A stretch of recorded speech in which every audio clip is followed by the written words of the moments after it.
welcome to Habitat Faith Community. No buildings, no programs. We meet in small groups, connect together online. My name is John Collier. We just had a family over to our home for communion. We met at our place, put together some glasses of wine or juice, and had some tortilla wraps, and shared what we've been reading in our scripture reading. And we read and went through the parables of the kingdom. You know, the parables of the kingdom assert the supreme value of entering God's kingdom, which is a metaphor for believing in God and submitting to his royal authority. But many subordinate themes also emerge.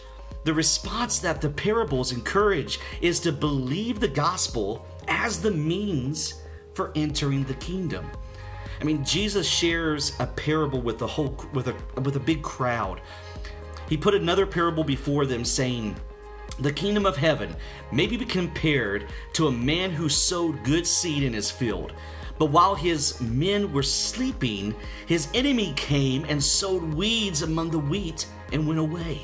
So when the plants came up and bore grain, then the weeds appeared also.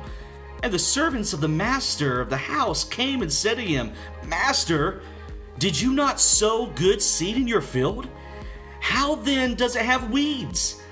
He said to them, 'An enemy has done this.' So the servants said to him, 'Then do you want us to go and gather them?' But he said, 'No, lest in gathering the weeds you root up the wheat along with them. Let both grow together until the harvest, and at harvest time I will tell the reapers, gather the weeds first, bind them in bundles to be burned, but gather the wheat into my barn.'" That's Matthew chapter 13, verses 24 through 30. It's so rich there. You said the Greek, what the scripture was originally written in, the Greek word for weeds refers to a kind of weed that resembles wheat until both reach maturity. And a little further in the chapter, Jesus explains what this all means. So he left the crowds and went into the house. And his disciples came to him saying, "Explain to us the parable of the weeds of the field." And he answered them. He said, "The one who sows the good seed is the Son of Man. The field is the world, and the good seed is the sons of the kingdom.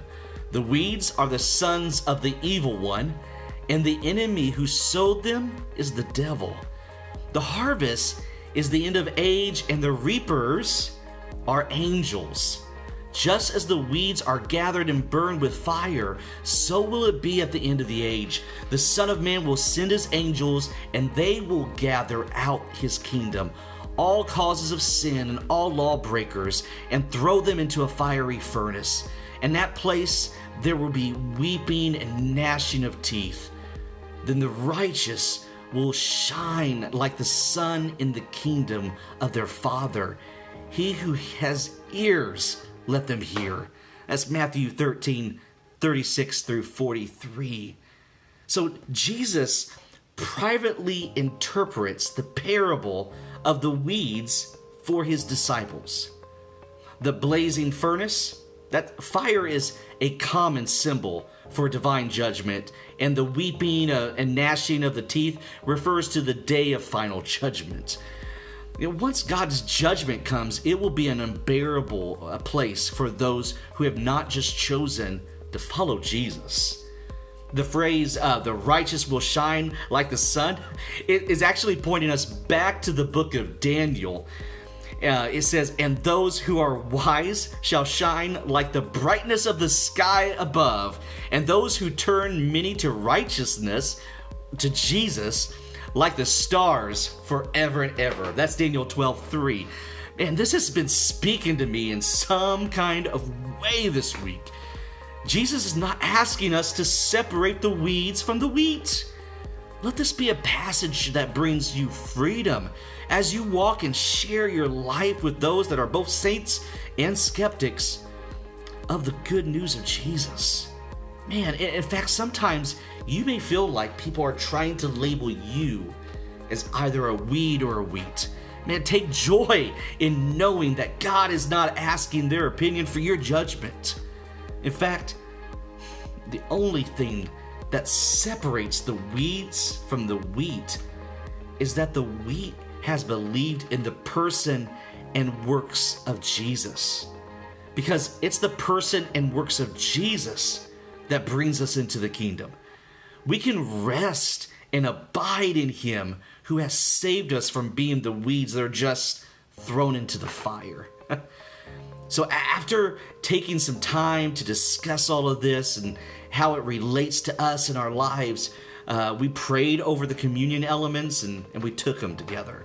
And then afterwards, we ate some fried chicken and some mashed potatoes and some pie, and just really had a good evening together with this family. Hey, leave a comment below with one thing that really stood out to you in this scripture. Maybe you struggle with wanting to be the one that is the reaper and wanting to determine who are wheat and who are weeds. But let's match up this week and talk some more about this. You visit habitatfaith.com and start your first 3 weeks free. Cheers.